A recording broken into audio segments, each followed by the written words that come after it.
Hello दोस्तों। आज की इस वीडियो में 4 सवाल बहुत ही आसान शॉर्ट ट्रिक से करवाए जाएंगे, इसलिए वीडियो को पूरा अंत तक जरूर देखिएगा।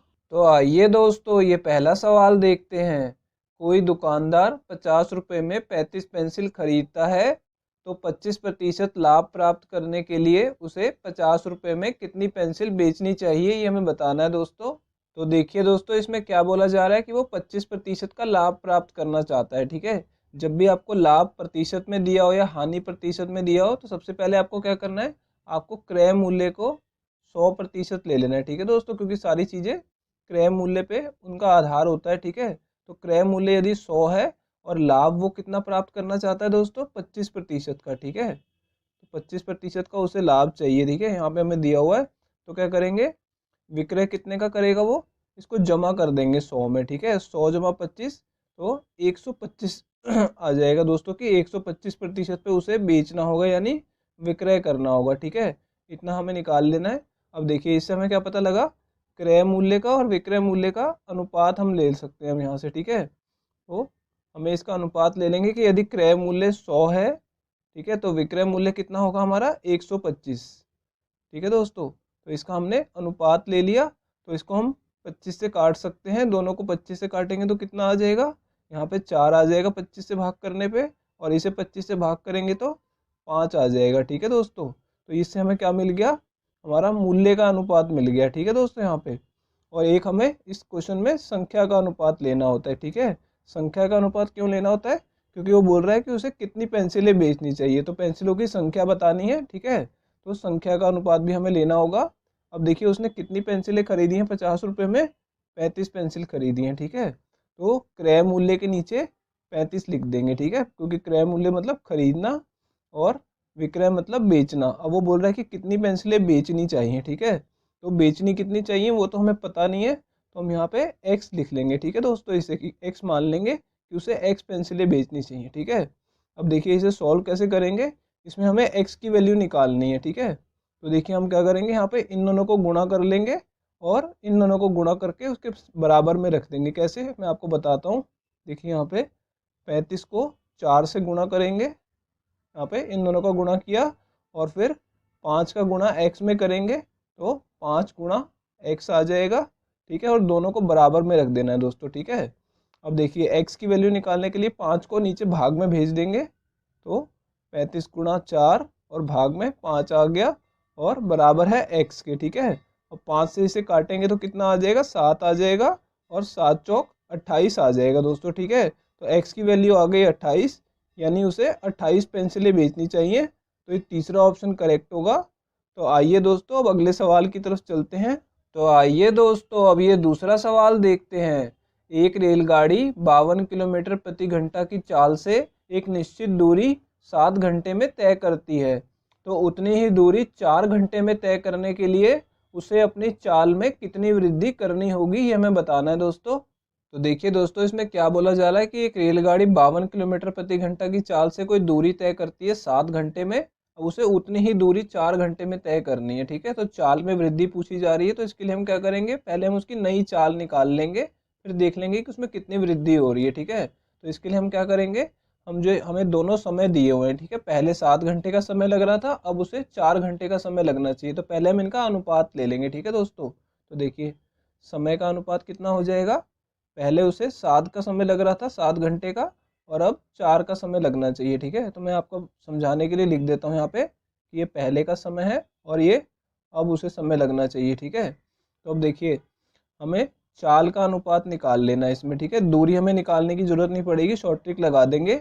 तो देखिए यहाँ पे समय का जो अनुपात होता है उसको उल्टा कर देंगे तो वो चाल का अनुपात बन जाएगा। ठीक है, उल्टा कैसे करेंगे, 7:4 का उल्टा 4:7। ठीक है, आपको क्या करना है, 4 को इधर ले आना है, 7 को इधर ले आना है। ठीक है, तो ये चाल का अनुपात आ जाएगा, यानी पहले उसकी चाल यदि 4 यूनिट की थी, तो अब उसे अपनी चाल को बढ़ा के 7 यूनिट करना पड़ेगा। ठीक है, अब ये जो 4 यूनिट है दोस्तों, देखिए यहाँ पे ये 4 यूनिट उसकी पहले की चाल थी, और यहाँ पे पहले कितनी चाल दी हुई है, 52 किलोमीटर प्रति घंटा। ठीक है, तो ये दोनों को बराबर में रख देना है। ठीक है, 52 किलोमीटर प्रति घंटा। ठीक है, अब हमें क्या निकालना है, 7 यूनिट की वैल्यू निकालनी, क्योंकि उसकी नई चाल जो है वो 7 यूनिट होनी चाहिए। ठीक है, तो पहले हम इसे 1 यूनिट में बदल लेंगे, तो 4 से दोनों तरफ मैं भाग कर दूंगा, ठीक है। तो कितना बन जाएगा ये 1 यूनिट। तो 1 यूनिट कितना आ जाएगा, तो इसे 4 से भाग करेंगे तो ये 13 पे कटेगा, तो 13 किलोमीटर प्रति घंटा, यानी 1 यूनिट की वैल्यू आ गई। अब 7 की वैल्यू कितनी होगी, दोनों तरफ 7 से गुणा करके इसे 7 यूनिट बना लेंगे, ठीक है। तो 7 यूनिट कितना आ जाएगा दोस्तों, 13 सत्ते यहाँ पे 91 आ जाएगा, 91 किलोमीटर प्रति घंटा, ठीक है। तो पहले उसकी चाल कितनी थी दोस्तों, पहले थी 52 किलोमीटर प्रति घंटा, और अब उसकी चाल कितनी हो गई है, 91 किलोमीटर प्रति घंटा, ठीक है। तो कितने की वृद्धि हो रही है दोस्तों, 91 में से 52 को घटाएंगे तो 39 आ जाएगा, यानी 39 किलोमीटर प्रति घंटा की उसे वृद्धि करनी होगी, ठीक है। तो ये तीसरा ऑप्शन करेक्ट है दोस्तों। तो आइए दोस्तों अब अगले सवाल की तरफ चलते हैं। तो दोस्तों हम ये अगला सवाल शुरू करें उससे पहले मैं आपको बता दूं कि यूपी पुलिस कांस्टेबल की तैयारी के लिए मैंने और भी बहुत सारी वीडियोस बना के प्लेलिस्ट में डाली हुई है, और उस प्लेलिस्ट का लिंक दोस्तों मैंने आपको डिस्क्रिप्शन बॉक्स में दे दिया है, तो वहां जाके आप उन सभी वीडियोस को जरूर देखिएगा। तो आइए दोस्तों ये तीसरा सवाल देखते हैं। यदि ए, बी और सी किसी कार्य को क्रमशः 12 दिन, 18 दिन और 24 दिन में पूरा कर सकते हैं, और उस कार्य को मिलकर पूरा करने के लिए उन्हें 65,000 रुपये मिले, तो बी का हिस्सा कितना है ये हमें बताना है दोस्तों। तो देखिए दोस्तों इस सवाल में क्या दिया हुआ कि ए, बी और सी किसी कार्य को 12 दिन, 18 दिन और 24 दिन में पूरा कर सकते हैं, यानी ये अकेले अकेले कर सकते हैं, ठीक है। ए अकेला 12 दिन में, बी 18 दिन में और सी 24 दिन में कर सकते हैं, ठीक है। और उन्होंने यहाँ पे बोला कि मिलके कार्य पूरा किया जिसके लिए उन्हें 65,000 रुपये मिले, तो बी का हिस्सा हमें बताना है, ठीक है। तो देखिए हम कैसे शुरुआत करेंगे कि ए उस कार्य को कितने दिन में करेगा, 12 दिन में, ठीक है। और बी उस कार्य को कितने दिन में करेगा, 18 दिन में, और सी उसे 24 दिन में करेगा, ठीक है दोस्तों। तो पहले आपको तीनों का एलसीएम ले लेना है, ठीक है। तो एलसीएम लेंगे तो कितना आएगा, 72। और अब हम इनकी कार्य क्षमता का अनुपात निकाल लेंगे, ठीक है। वो कैसे निकलेगा, 72 को 12 से भाग करेंगे तो कितना आ जाएगा दोस्तों, 6 आ जाएगा। 72 को 18 से भाग करेंगे तो कितना आ जाएगा, 4 आ जाएगा। और 72 को 24 से भाग करेंगे तो कितना आ जाएगा दोस्तों, 3 आ जाएगा। यानी ए की कार्य क्षमता 6 है, बी की कार्य क्षमता 4 है और सी की कार्य क्षमता 3 है, ठीक है। तो जो हिस्सों का बंटवारा होना है दोस्तों, ये वाला बी का हिस्सा, ये इस कार्य क्षमता के हिसाब से ही होता है, ठीक है दोस्तों। तो यहाँ पे देखिए मैं आपको लिख के बता देता हूँ कि ए, बी और सी में हिस्से का बंटवारा कैसे होगा।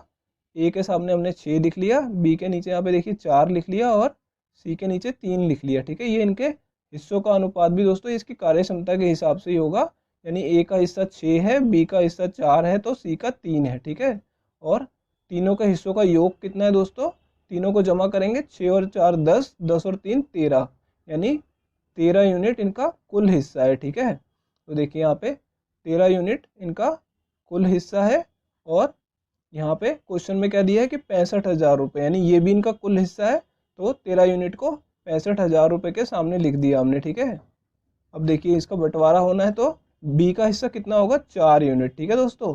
13 यूनिट की वैल्यू 65,000 है, तो बी को कितना मिलना है, 4 यूनिट। तो हमें 4 यूनिट की भी वैल्यू रुपयों में पता लगानी है, ठीक है। तो उसके लिए हम क्या करेंगे, पहले इसे 1 यूनिट बना लेंगे। कैसे, 13 को मैं 13 से भाग कर दूँ तो ये कितना बन जाएगा, 1 यूनिट बन जाएगा, ठीक है दोस्तों। ये 13 से 13 कट जाएगा, और देखिए यहाँ पे मैंने 13 से भाग किया, तो इस तरफ भी मुझे दूसरी तरफ भी 13 से भाग करना होगा। 13 से इसे काटेंगे तो 13 पंजे 65 होता है, तो 5,000 आ जाएगा, ठीक है दोस्तों। यहाँ पे देखिए तो ये 1 यूनिट की वैल्यू कितनी आ गई, 5,000 रुपये, ठीक है। अब देखिए निकालनी हमें कितनी है, 4 यूनिट की। तो 1 को 4 बनाने के लिए क्या करूँगा, मैं 4 से गुणा कर दूंगा, ठीक है। अब इस तरफ मैंने 4 से गुणा किया है, तो दूसरी तरफ भी 4 से गुणा करना पड़ेगा। तो ये कितना बन जाएगा, 4 यूनिट, जो कि बी का हिस्सा है, ठीक है। बी का हिस्सा 4 यूनिट है, और रुपयों में कितना आ जाएगा, 5 चौक 20,000 रुपये, ठीक है दोस्तों। यानी बी को कितने पैसे मिलेंगे, 20,000 रुपये। ये दूसरा ऑप्शन करेक्ट है। आइए दोस्तों अब अगले सवाल की तरफ चलते हैं। तो दोस्तों हम ये अगला सवाल शुरू करें उससे पहले दोस्तों, अगर आप लोग चैनल पे नए हैं तो चैनल को सब्सक्राइब जरूर कर लीजिएगा, और दोस्तों नोटिफिकेशन बेल को ऑन करना मत भूलिएगा, ताकि आपको आने वाली सभी वीडियोस के नोटिफिकेशन मिलते रहें।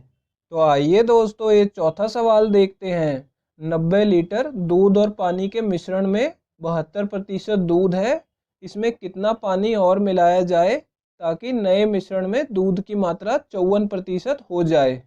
तो देखिए दोस्तों, इस सवाल में क्या दिया हुआ है, 90 लीटर का दूध और पानी का एक मिश्रण है जिसमें दूध की मात्रा 72% है और उसे हमें पानी मिला के 54% करना है दूध की मात्रा को। ठीक है, तो इसे करने के लिए आज मैं आपको बहुत ही आसान शॉर्ट ट्रिक बताने वाला हूँ। ठीक है दोस्तों, तो इसमें बस आपको ये ध्यान रखना है कि हमें क्या क्या करना है। ठीक है, मिश्रण है हमारे पास, ठीक है, उसमें हमें पानी मिलाना है।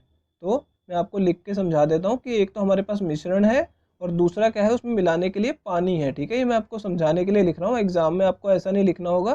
तो देखिए, ध्यान आपको क्या देना है कि उसमें दूध की मात्रा कितनी है, 72% दूध है। ठीक है, तो आपको मिश्रण में 72 लिख लेना है। ठीक है, यानी इसमें दूध की मात्रा 72% है। ठीक है, अब हम इसमें पानी मिलाने वाले हैं। ठीक है दोस्तों, तो पानी में भी दूध की मात्रा ही देखेंगे। ठीक है, अब ये तो शुद्ध पानी है। ठीक है, तो इसमें दूध की मात्रा कितनी होगी, 0%। ठीक है, तो यानी इसमें बिल्कुल भी दूध नहीं है। ठीक है, लेकिन मिश्रण में 72% दूध है। ठीक है, तो यहाँ पे हमें दूध की मात्रा देखते तो दोनों का प्रतिशत दूध का ही लिखेंगे। ठीक है, अब देखिए इन दोनों को हम मिलाएंगे। ठीक है, तो मिलाने के बाद एक नया मिश्रण यहाँ पे तैयार होगा। ठीक है, उसमें क्या होगा, दूध की मात्रा कितनी होनी चाहिए, 54% हमें दिया हुआ है। ठीक है, तो यहाँ पे हमने 54 लिख लिया। ठीक है दोस्तों, यानी तीनों प्रतिशत में है लेकिन प्रतिशत लगाना नहीं है। ठीक है दोस्तों, अब देखिए एलिगेशन मेथड में क्या होता है, आगे यहाँ पे लाइन खींच लेते हैं। ठीक है, अब एलिगेशन मेथड में सॉल्व कैसे करते हैं दोस्तों, देखिए यहाँ पे सीधी लाइन जा रही है तो यहाँ पे बड़ी संख्या में से छोटी को घटा के यहाँ पे वैल्यू लिखते हैं, आंसर संख्या लिखते हैं। ठीक है, तो इस 72 में से 54 को घटाएंगे तो कितना आ जाएगा दोस्तों, 18 आ जाएगा। और एक लाइन ये जा रही है, यहाँ पे भी क्या देखते हैं, बड़ी संख्या कौन सी है और छोटी कौन सी है, तो बड़ी में से छोटी को घटा के यहाँ पे संख्या लिखते हैं। तो 54 में से 0 घटाया तो 54 आ जाएगा। ठीक है दोस्तों, और ये जो नीचे की संख्याएं होती है इन्हें अनुपात में लिखना होता है। ठीक है, तो अब 18 से इन दोनों को काटेंगे तो कितना आ जाएगा दोस्तों, यहाँ पे 3 आ जाएगा और यहाँ पे 1 आ जाएगा। तो देखिए यहाँ पे हमें क्या दिखा कि यदि मिश्रण की मात्रा 3 यूनिट है तो पानी उसमें कितना डालना है दोस्तों, 1 यूनिट। यही हमसे पूछा जा रहा है कि इसमें कितना पानी और मिलाया जाए, तो हमें पानी की मात्रा कितनी आई है, 1 यूनिट, और मिश्रण की मात्रा कितनी है, पहले से 3 यूनिट है। ठीक है दोस्तों, तो देखिए मैं यहाँ पे लिख लूँगा कि मिश्रण जो है वो मेरा 3 यूनिट है। ठीक है, और यहाँ पे सवाल में हमें क्या दिया हुआ है कि मिश्रण 90 लीटर का है, तो 3 यूनिट हमें समझ आ जाना चाहिए कि 90 लीटर की बात की जा रही है। ठीक है, तो ये लिख लिया मैंने। अब मुझे पानी कितना मिलाना है दोस्तों, 1 यूनिट, तो मेरे को 3 यूनिट की वैल्यू को 1 यूनिट में बदलना होगा। तो उसके लिए मैं क्या करूँगा, 3 को 3 से ही भाग कर दूंगा ताकि क्या हो जाए, 3 से 3 कटने के बाद 1 यूनिट बन जाए जो मुझे जितना पानी डालना है। ठीक है, अब मैंने इस तरफ 3 से भाग किया है तो दूसरी तरफ भी 3 से भाग कर दूंगा, तो ये कितना आ जाएगा दोस्तों, काटने के बाद 30 आ जाएगा। तो यानी 30 लीटर हमारा वैल्यू आ गई कि 30 लीटर पानी हम उसमें मिलाएंगे तो हमारा आंसर आ गया है 30 लीटर, यानी दूसरा ऑप्शन सही है दोस्तों अगर ये वीडियो आपको पसंद आई हो तो इसे लाइक ज़रूर कर दीजिएगा। और दोस्तों मैंने जो आपको डिस्क्रिप्शन में वीडियो का लिंक दिया है उन सभी वीडियोस को आप ज़रूर देखिएगा। तो दोस्तों इस वीडियो को यहीं ख़त्म करते हैं, आपसे मिलेंगे अब अगली वीडियो में।